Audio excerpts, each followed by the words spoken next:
La importancia es muy grande porque vamos a ser anfitriones de el bloque económico más importante, más vigoroso del Exitosa. mundo. Y le damos la bienvenida a nuestro invitado, Luis Miguel Castilla, exministro de Economía, que se ha conectado aquí en Radio Exitosa. Muy buenos días. Buenos días, Katiuska, gracias por la entrevista. A usted muchas gracias. Qué importante es que la población, que el ciudadano de a pie, que el amigo del volante, las personas que nos ven a través de todos los medios, puedan conocer la importancia de APEC 2024, la llegada de los principales líderes de las 21 economías a nivel internacional. ¿Cuáles son las oportunidades económicas para nuestro país en este foro APEC 2024?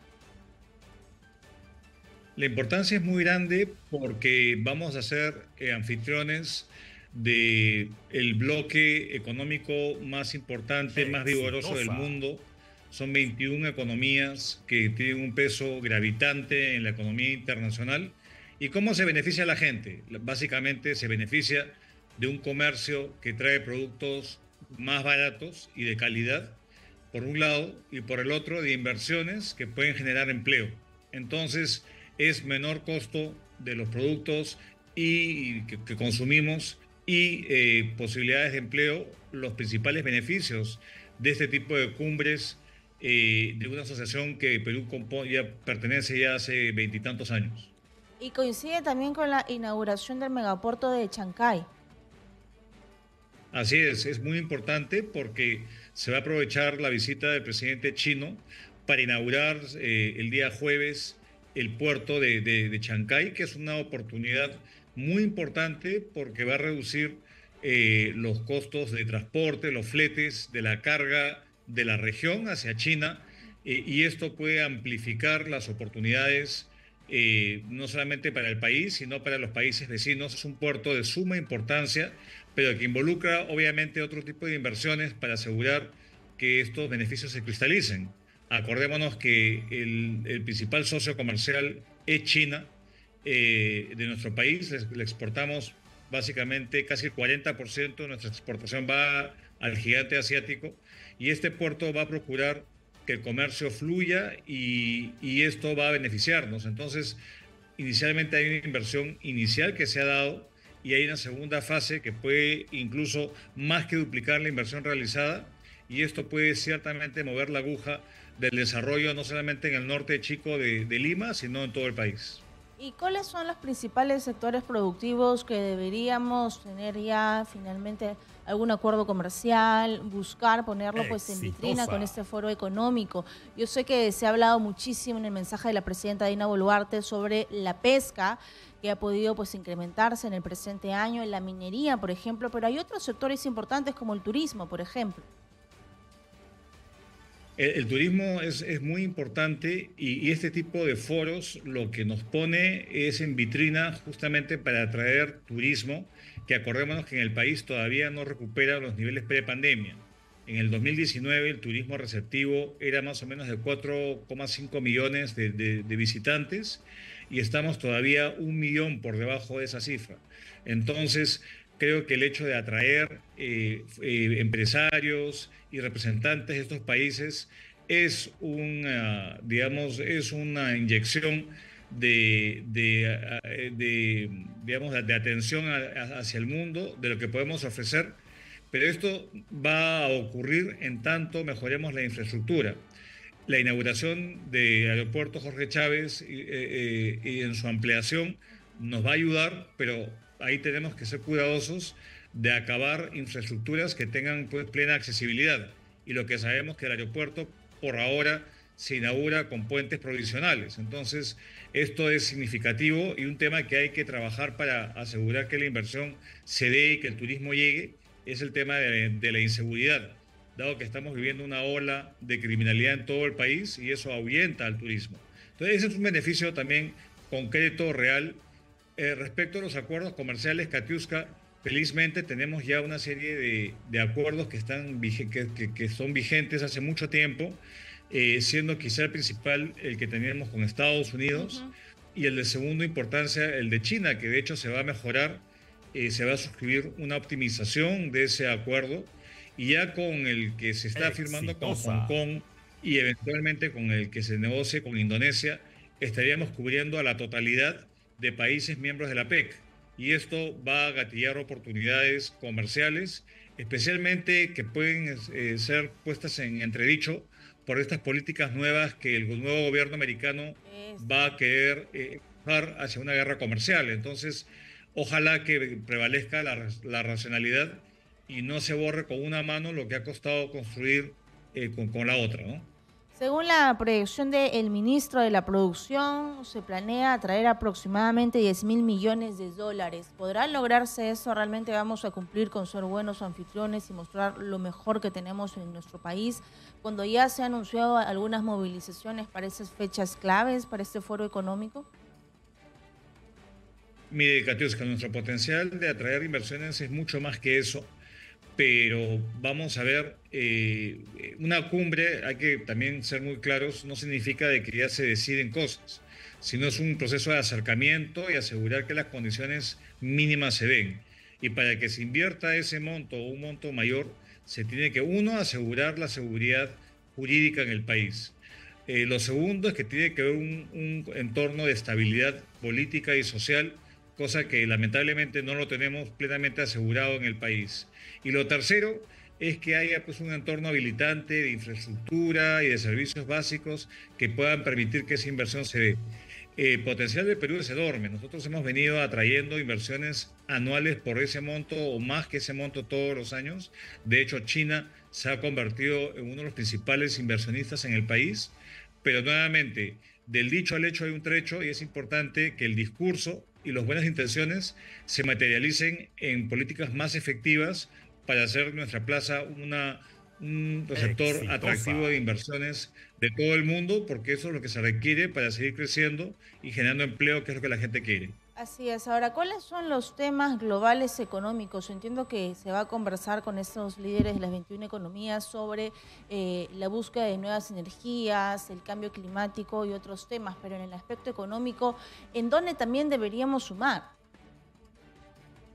Mire, el lema del Perú en su presidencia ha sido el de empoderar, crecer e incluir. Entonces le está dando una dinámica donde trata de ajustar nuestra problemática hacia la experiencia asiática. En Asia hay muchas experiencias que pueden quizás reproducirse en nuestro país, son economías mucho más formales que la nuestra y sabemos que la informalidad es algo que nos afecta. De hecho, el Perú es la economía más informal de las 21 economías que componen el APEC. Entonces, esto nos puede ayudar, pero hay temas adicionales, como usted bien menciona. El tema de la transición energética es una política que va a seguir avanzando. Eso nos puede ayudar tanto como país que produce cobre y hay una demanda creciente hacia futuro del cobre.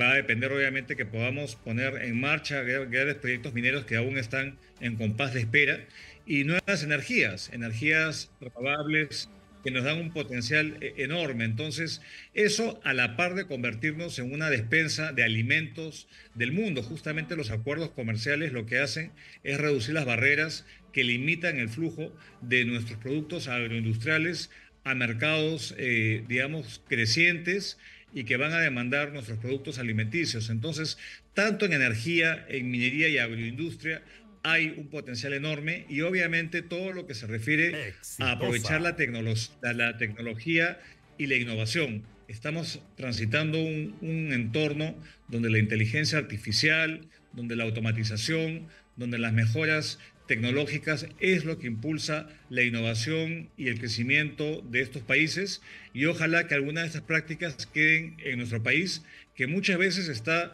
muy ensimismado en problemas más, digamos, locales y desaprovecha estas olas que ocurren en el mundo. Entonces, esta es una oportunidad para que nos desperjudamos, digamos, la clase política aproveche estas tendencias globales y esto nos permita crecer a tasas más elevadas y aumentar la productividad, que todavía es una asignatura pendiente en nuestro país, y eso beneficiaría pues a la población con mayores sueldos y mejor porvenir. Así es, porque tenemos los recursos naturales, pero ¿cuándo vamos a tener la oportunidad de dar el salto de no solamente exportar materia prima, sino hacer industria aquí en territorio nacional?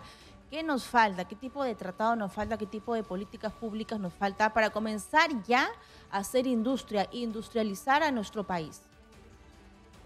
Mire, yo creo que hemos avanzado muchísimo en términos de tener un entorno normativo propicio al libre mercado. Tenemos acuerdos comerciales con la mayoría de los socios comerciales, tenemos acuerdos de protección de inversiones y lo que nos hace falta, si me preguntan mi criterio, es propiciar una mayor conectividad, tanto física como digital, por un lado, para aprovechar que no hayan barreras al libre flujo de comercio de bienes y servicios. Y lo más importante es que nos falta invertir mucho más en la empleabilidad de la fuerza laboral. Tenemos un divorcio entre lo que el mercado demanda y lo que las, digamos, entidades de formación superior o técnica, tecnológica proveen. Entonces, esto se ve reflejado muchas veces Exitosa. en ese descalce que hay entre el mercado educativo, lo que el mercado educativo produce y lo que las oportunidades, digamos, demandan. Entonces, creo que para poder dar el paso El valor de y la el mano de salto obra. que nuestro país quiere dar es invertir en capital humano de calidad e infraestructura. Entonces son esos ámbitos que van a asegurar que se complemente la apertura comercial y se aproveche de ese acceso a los mercados que hemos logrado abrir a lo largo de a lo largo de mucho tiempo, con políticas de Estado llevadas a cabo en los últimos 20 años en el país.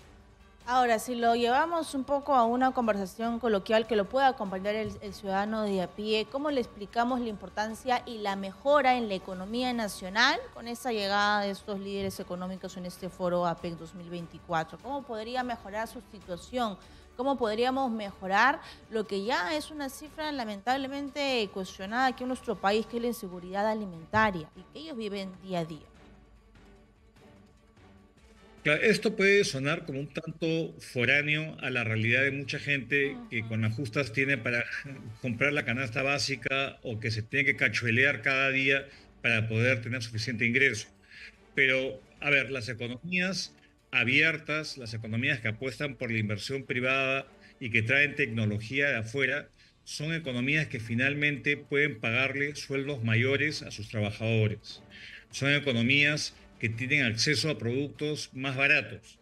Entonces, eso es muy distinto y ahí quizás el público se recuerde cuando éramos una economía cerrada, que había muy pocas opciones cuando uno iba a los mercados o a los supermercados, muy pocas opciones de productos, eran caros y una economía que no tenía pues, acceso a bienes de otros países. Exitosa.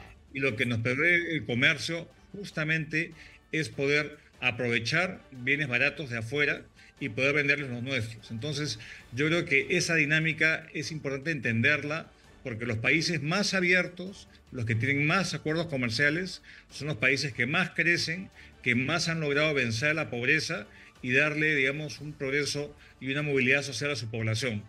Eso es lo que el Perú quiere y una forma directa es apostando sin titubeos a una inserción económica inteligente, donde aprovechemos que tenemos una variedad de socios comerciales y que hemos sido bendecidos por tantos recursos naturales que el mundo demanda y que ahora la tarea, como usted bien dijo, es darle valor agregado y aumentar la competitividad de esa oferta exportable que tenemos. Así es, incluso dentro de estos días del foro económico hay una presentación de los principales CEOs de todo el mundo. Dentro de ellos, por supuesto, va a haber representantes de Google, el CEO de TikTok, que es una de las plataformas digitales más importantes de los últimos años, y muchos más de diversos países. Nos va a representar aquí en nuestro país, representante de Intercor, Fernando Zavala. Es decir, es un foro también enfocado para el empresariado. ¿Qué podríamos aportar como país, como Mire, economía? a diferencia de otros foros, este es un foro público-privado y lo Ujú. que le ha dado continuidad y empuje pese a los cambios de gobierno y las distintas posturas ha sido el rol protagónico que el sector empresarial ha tenido. Esto se ha venido desarrollando y yo le cuento, en mi oportunidad, yo participé en dos foros, uno en Rusia y otro en Estados Unidos hace 10 años, y lo que más me llamó la atención fue la presencia tan activa del sector empresarial, donde se junta y habla con el sector público y le explica las oportunidades, pero también las barreras que puede haber a la inversión. Y creo que de una forma transparente y propositiva se puede lograr, pues, tener una agenda que apuntale las oportunidades en el país. Creo que el hecho de que este foro sea capaz, el foro donde mayor presencia tiene el sector privado, nos permite aterrizar la retórica oficial en oportunidades de inversión, de proyectos que finalmente mejoren la calidad de vida de la gente, que es finalmente lo que las autoridades deben aspirar a conseguir. Entonces, este es un foro sumamente importante, no hay que desaprovecharlo. Los que se oponen, digamos, a la apertura, los que protestan, está bien que lo hagan porque es un derecho constitucional, pero mi invocación a que no perturben, digamos, el buen acontecer de un foro internacional, porque todos los ojos del mundo van a estar en el Perú los próximos días y obviamente si se merma esa imagen, eso nos puede pasar pues una factura que la acabamos pagando todos los peruanos. Entonces hay que ser conscientes que tenemos desafíos, pero también hay que saber aprovechar los momentos en los cuales los ojos del mundo se tornan en el país y nuestro país es más grande que sus problemas. Entonces yo creo que hay que salir adelante y ver cómo aprovechamos de manera inteligente y pragmática estas oportunidades que nos dan foros como el Foro APEC. Y siguiendo con el tema del empresariado, ¿tenemos políticas públicas que inviten a los países, a las principales empresas a generar trabajo aquí en territorio nacional? ¿Tenemos políticas públicas que generen mayor trabajo y productividad? Bueno, yo creo que ahí nos hace falta mucho más porque las políticas públicas han estado un poco ausentes, más allá de la apertura. Pero leo un ejemplo, el sector agroindustrial. El sector agroindustrial, que sabemos que todos estamos orgullosos de ser una potencia que exporta arándanos, uvas, pero esto no se ha dado de manera espontánea. Esto ha sido el trabajo público y privado. Público en el sentido de abrir mercados a través de acuerdos comerciales y haber propiciado proyectos de irrigación que han hecho que se pueda cultivar en el desierto una cantidad de productos que hace 10 años no existían. Y privados porque finalmente el privado es el que apuesta el capital y que pone la tecnología y que logra pues, una oferta competitiva. Una cosa es exportar cobre, por ejemplo, concentrado de cobre, y otra cosa es llevar un producto perecible, digamos, a Japón, que tiene que tener pues, una cadena de frío, una logística, un empaquetamiento que lo haga llegar de manera adecuada a un mercado que está al otro lado del mundo. Entonces, ahí hay valor agregado, ahí hay tecnología y ahí hay buen manejo del sector empresarial. Entonces, es un ejemplo que se puede replicar en otros sectores para justamente aprovechar de esta apertura y que se sienta. Creo que el gran objetivo es que los beneficios sean percibidos por toda la población. Gracias a Luis Miguel Castilla, exministro de Economía.